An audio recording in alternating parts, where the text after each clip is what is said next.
Welcome to RenMac Off Script, where we openly discuss markets, economics, policy, history, and life. It's the 3rd of November, 2023. I'm Jeff DeGraff. I'm Neil Dutta. And I'm Steve Pavlik. As a reminder, all the charts that we reference are posted to our Twitter account at RenMac LLC and to our LinkedIn page. And if you're not an institutional investor, but you like staying in touch with the markets and how we think, then visit RenMac Access. That's renmacaccess.com. It's a site that we designed to give RIAs and intelligent investors some of the insights to the things that we're discussing here today. Again, that's renmacaccess.com. Well, we lost a legend this last week, Bobby Knight, who, as a big tenor, I had the privilege of watching coach from the sidelines and throw chairs and everything else. But I would just say, for those who are interested in kind of a taste or a snippet of who Bobby Knight was, you can Google Bobby Knight golf lessons. And it might be one of the, certainly it's adult focused, but it might be one of the funniest things to see a guy with a short fuse try to play a game that is not inclined for people with short fuses. But yeah, it's hilarious. Anyway, Neil, it's payroll Friday, so we're going to give you the floor. The payroll number came in a little softer. What did you make of the composition, and does it change anything with the Fed? Well, it absolutely changes some of the things around the Fed. Basically, you could bid au revoir to the December hiking story. Not that we were in that camp to begin with, but I think all the data, in the last week has basically lined up for doves, and they're going to have plenty of ammunition to press their case to say that the Fed is not hiking in December. And increasingly, it's unlikely that they'll be even thinking about hikes at any point through the first half of next year. So looking at the data, I mean, number one, earlier in the week, we got a strong productivity number for Q3. Now, obviously, productivity swings around a lot because it's, basically GDP over hours.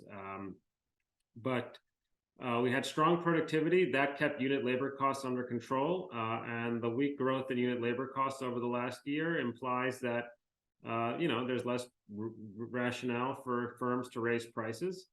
So that's good. Number two, the employment data this morning weren't good. I mean, the establishment data, that's I think you can ignore that because of what's going on with the strike activity. Remember, you have to be on the job to be counted in the establishment data. If you look at the people with a job that weren't at work in October, it totaled 96,000, according to one measure in the household survey.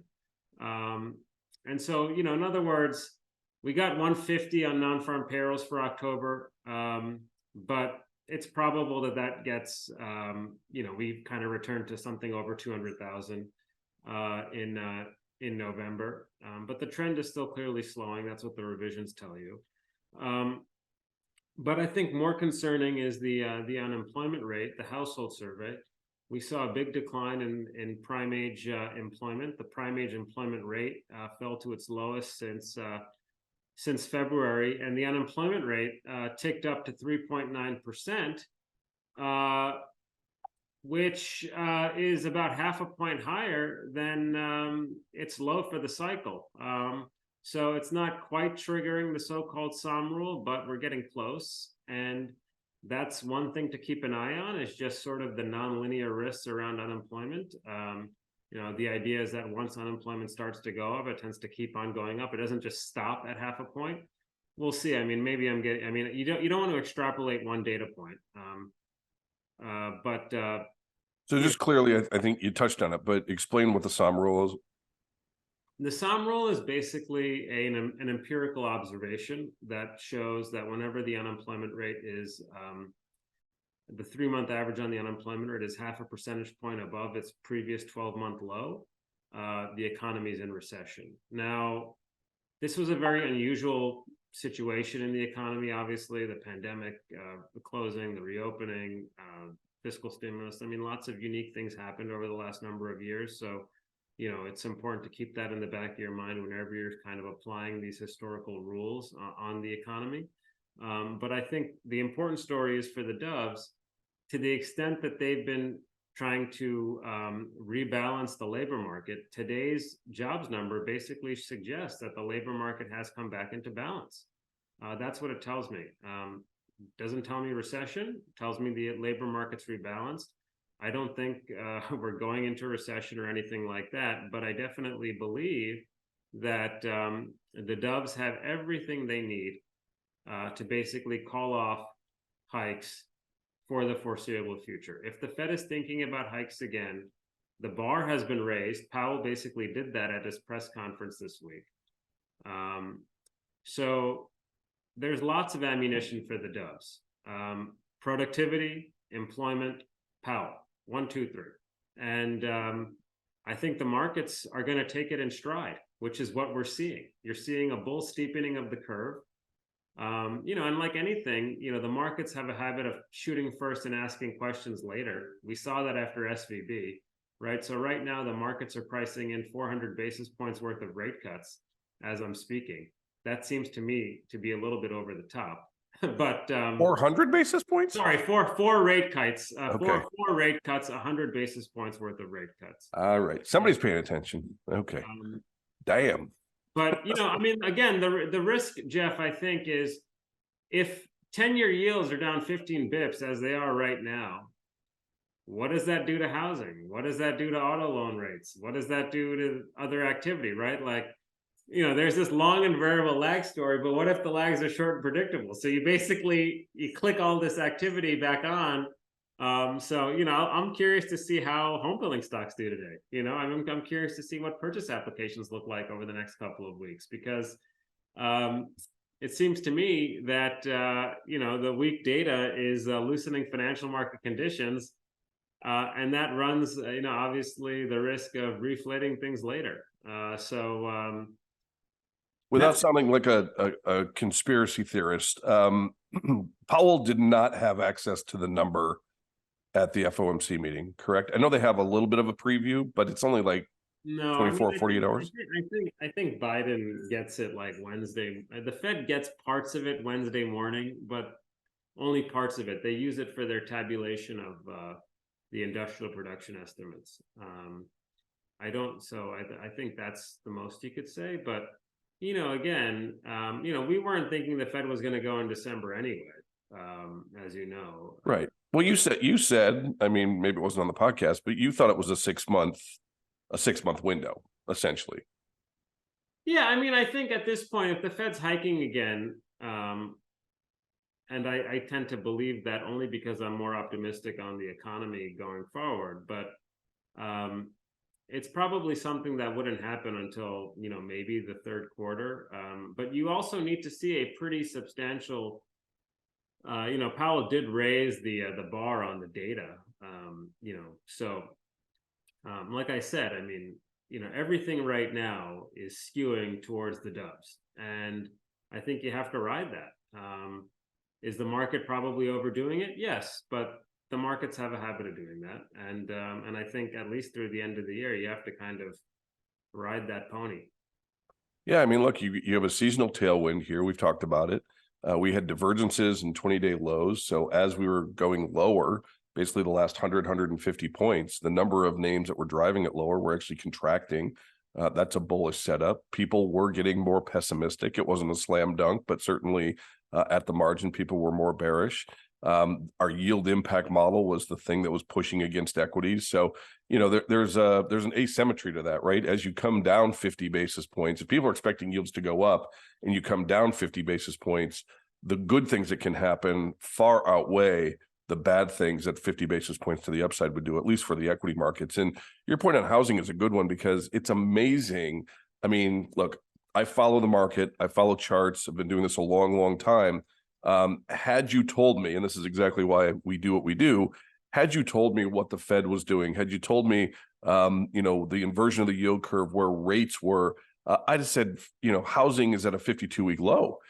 It was just pulling back. It was a normal correction in an uptrend. And what was amazing is, unlike where we were in June, which is we saw excessive inflows into the home building ETF, In the last 2 weeks, we've seen excessive outflows in the home building ETF, historically points where tactically good things happen, and that's exactly what we've seen this week. The chasm that was created really kind of filled that void with this announcement and obviously the money rushing in. So what tends to work seasonally is beta and cyclicality here. I think we've got a pretty clear path between now and at least Thanksgiving. Maybe we can push this a little higher as we go. But 10% of the names in the S&P yesterday had statistically outsized moves given their own historical volatility. That's a big number, and usually there's follow through there. We saw it in banks, we saw it in REITs, we saw it in home builders, we saw it in some of these areas that have been beaten down. That becomes what we call the anti-momentum trade. The things that are beaten up tend to do well going into the end of the year because the consensus was really projecting the narrative on those names. And once that narrative shifts, there's a lot of opportunity there. So I think it's good. I think it's right in line with the seasonal strength that we tend to see, and we're going to continue to play it. Steve, there's an important date coming up 2 weeks from today, actually, the 17th of November, down in DC. Explain to us why that is important and some of the cross currents that are going on there. Sure. November 17th is when government funding is set to expire. The reason I think that's maybe more interesting this time around than the recent situation there at the end of September is we have a new speaker, and that new speaker just passed a largely party line bill to provide support to Israel. And I think that's important because the Senate and the White House would prefer a much larger combined package. You have the Senate Majority Leader Chuck Schumer and Joe Biden sort of saying the House bill is dead on arrival. You have Speaker Johnson saying that the combined approach is dead on arrival. So something's going to have to give. And I mention that because I think a lot of issues like security aid, like government funding, are probably going to end up being forced to come together as we get closer to that November 17th date. And I think the fact that Johnson has taken a very aggressive, confrontational approach probably increase the risk for some political brinksmanship. He has said that he would like a longer stopgap extension into next year. There's been reports that the Senate would like a shorter one to December 11th. One of the reasons Johnson wants a longer stopgap extension is he wants to give the House more time to pass more partisan bills to increase his negotiating leverage. So when you look at the prospects of a government shutdown, maybe they can avoid on November 17th, but you've seen polls coming out this week from congressional staff, believes over 90% anticipate some sort of government shutdown coming either this year or early next year.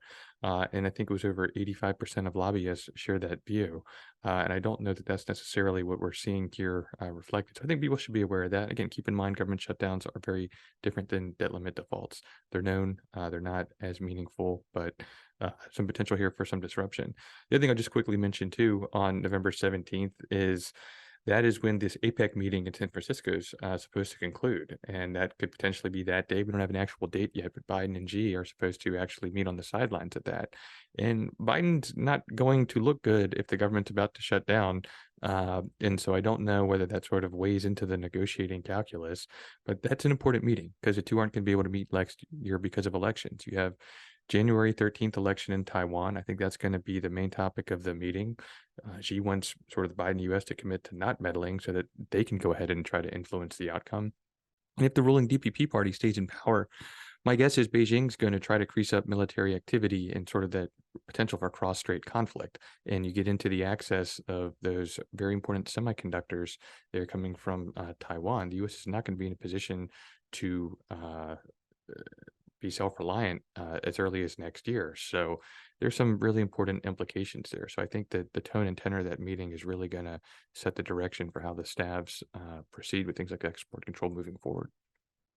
When's the and maybe it's already happening, but when's the kind of push come to shove as to whether or not Biden is going to really be the candidate, or they put somebody else in who isn't asleep at the switch? Well, you had last week, Representative Dean Phillips from Minnesota announced that he's running to challenge Biden in the primary, and that was not viewed as exactly. And he's an intern. He's got better name recognition. I agree with Neil there, and I think his argument is basically that he's 30 years younger than Biden because he votes with him 100% of the time, according to his voting record. I don't know that Phillips is a serious threat to Biden. I think the more serious risk is moving forward is that sort of emphasizes which Biden's one of his biggest liabilities is his age and cognitive decline. And that's sort of what this Phillips primary tends to attract a lot of attention to. You also have the potential for Phillips to win the New Hampshire primary contest because Biden has said he will not participate. Remember that the Democratic National Committee, to help Biden prevent primary threats, reordered states favorable to Biden. So Biden now will not participate in that because New Hampshire still wants to go first. So if Phillips wins there, you're going to see a lot more attention on that the party was trying to avoid. But to answer your question, I think the polls are concerning for Democrats. Granted, it's a year out, but there's a lot of reason to wonder, well, what's going to change in their direction in the few months ahead? And if Republicans gain more traction here on their impeachment probe, something that Johnson has signaled that he wants to escalate now that he's there in the speaker role, I'd say by first quarter of next year, Biden might step aside for some undisclosed health reasons. I know people are listening. You can't see me use my air quotes there, but that would be his way out. Democrats have done this before. I mean, Biden benefited from the Democrat powers that be sort of coalescing behind him in 2020. Recall that Bernie Sanders was running away with the nomination, and fear of that sort of got the party bosses to coalesce behind Biden in South Carolina and force everybody out. So it's not some sort of pie in the sky conspiracy theory. If anybody's aware of that, that's Biden. Yeah, no doubt about it. And Nikki Haley, she seems to be gaining at DeSantis's expense, though. I mean, still, what, 4 lengths behind at least. But what are the thoughts there? Well, that's a big thing I would say to watch next week. I know we talked about the week after next, but Wednesday is going to be the third Republican debate. Haley has what you want right now as a candidate, and that's momentum. I think the challenge for her is, my guess is that there's a relatively limited ceiling there, because I think what she's running is more of a general election campaign, trying to appeal to suburban women, a lot of anti-Trump Republicans, independents. Again, that's probably a good general election strategy. The problem is that she's running in a Republican primary where Donald Trump, as you've alluded to in the polls, there's a lot of support still there. And so we saw Mike Pence, former vice president, drop out of the race. Presumably a lot of his supporters went to Haley, but you didn't see that much of a bump because he didn't have that many supporters. I think he would probably... It's not, I think part of the problem is, like, I mean, it's like all the usual suspects love Nikki Haley, right?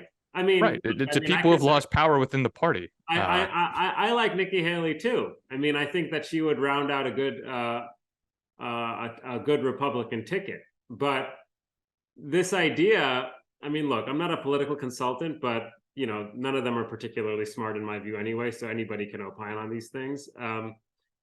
This idea that you're consolidating the anti-Trump vote, the Republican Party is a Trump party, okay? Like, this isn't 2016, right? Like, so I'm going to consolidate all the anti-Trumpers. Like, that means you're only going to get like 25% of the vote, right? Everyone now is comfortable with Trump in the Republican Party. And I just think it's just, I mean, to me, it's sort of, you know, these bozos in the Republican sort of consulting class wing. I mean, it's just, oh, you know, we're so upset with DeSantis. He can't get it done. I mean, you know, he's a terrible candidate. Well, I mean, he's the only one of them that actually pulls votes from Trump, which is exactly what you need to do if you want to have a hope of winning the nomination. Right. I think to your point, there's a higher ceiling there for DeSantis where he could appeal to some of the same Trump voters. In theory, if everybody else dropped out, the anti-Trump voters would coalesce behind him if those were their binary options. Again, I think that's sort of the challenge there for Haley, is once you start to see candidates, in her theory of the case, were she to succeed, DeSantis drops out, Tim Scott drops out, Vivek Ramaswamy drops out, she's not going to inherit most of their supporters. Many of them are going to gravitate towards Trump, and that's why I just question the viability of this path. I fail to see what she's doing other than replicating the John Huntsman 2012 or John Kasich 2016 performance at this point. I mean, it is amazing though how, you know, the appeal to the general election doesn't hold water because you have to win the primary, right? I mean, it's like you know, kowtowing to the prom committee, you know, versus the actual student body. Well, to that point, though, that sort of goes back to the Biden effect. Is the argument that Haley and others could make would probably resonate more if Biden were not the presumptive nominee for the Democrats, because you're seeing a lot of polls that show Trump ahead of Biden, which sort of undercuts the whole electability argument. Compared with if Democrats went with another candidate, Trump may be behind in those polls, and there may be more of a push just from a Republican desire to win. So that's sort of an interesting thing that I don't know if people maybe appreciate as much as they should. Now, were you to see Biden drop out of the race beginning of the next year, I would be curious what effect that would have on the Republican primary at that point moving forward, whether there'd be less of a desire there for Trump or concerns about his electability. But again, I don't know that that's likely to happen. I mean, the issue for Trump is the same issue for Hillary in 2016. Hillary was up in all the polls against Trump, and then Jim Comey did a number on her. Right? Like, so what it's You think people have it out for Trump? No.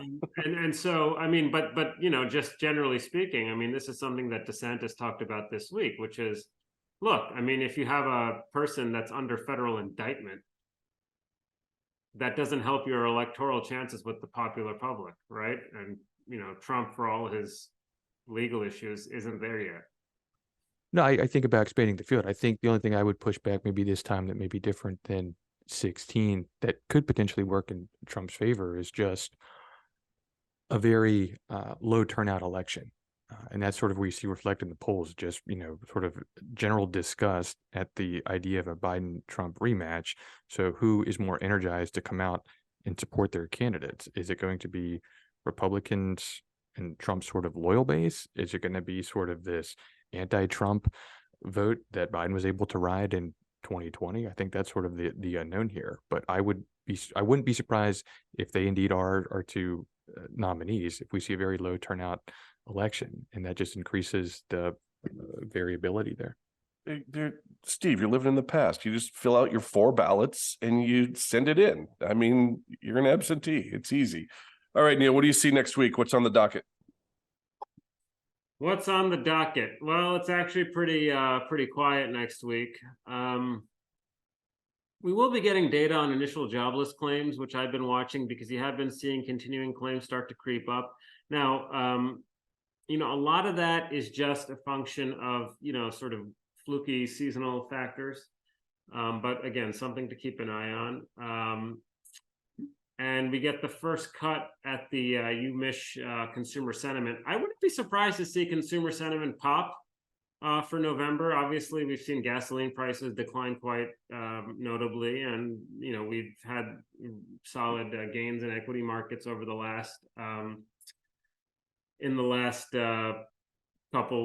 week or so. And then so those two things on the data front, and then Lori Logan, my favorite Fed official, regional Fed president of Dallas, used to be at the New York Fed. She's speaking next week. Remember, her last speech was about, you know, just term premium and why this could be doing some of the work for the Fed. But she's been a hawk, seems to be shifting her views a little bit. So I think it's worth paying attention to what she has to say. Excellent. Steve, anything from the swamp? No, I think we just watch that Wednesday Republican primary debate. Donald Trump won't be participating. I think his sideline strategy, at least by the polls, appears to be working. I think you're going to probably see more of a clash there between Ron DeSantis and Nikki Haley. But again, whether that makes a difference, I think we just sort of outlined is probably open to debate. But I doubt it's going to move things beyond the margin. Well, in terms of the equity markets, we'll continue to watch for beta. Beta's outperformance, the anti-momentum trade. 4,400 is the next resistance level. That's only about 55 points away from where we are today. And we actually have the 50-day moving average right here where we are today. But 4,400 would be a 20-day high. That'd be good news to be able to break out through that. If we do that, then we're setting our sights really at the highs back at the beginning of September. And that puts us in to 45.40. So we'll watch that. 4,050 is downside, and for the 10-year yield, 4.30% is the support on those yields. Join us again next week. We'll be 1 week older, 1 week wiser. Don't forget to follow us on Twitter and LinkedIn. And again, if you want some deeper insight into what we're doing, join us at renmacaccess.com. Until then, I'm Jeff DeGraff.